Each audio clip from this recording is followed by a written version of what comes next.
so today I'm going to show you how to replace the filters on your RGS Mini. Be sure that whenever you're doing maintenance on any Genesis Air products that you unplug the unit from any power supply to prevent electrocution. I'm going to start by using a flathead screwdriver to open up the filter flap.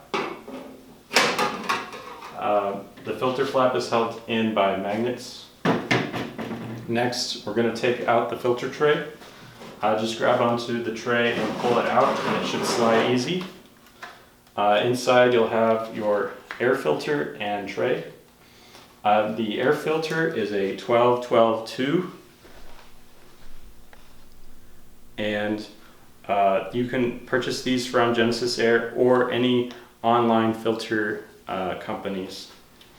To put the filter, or to replace the filter, get a new filter, put it into the tray, and put the tray back into the filter slot and push it in.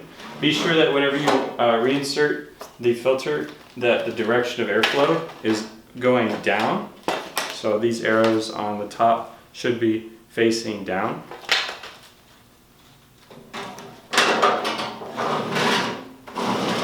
And then close the filter flap.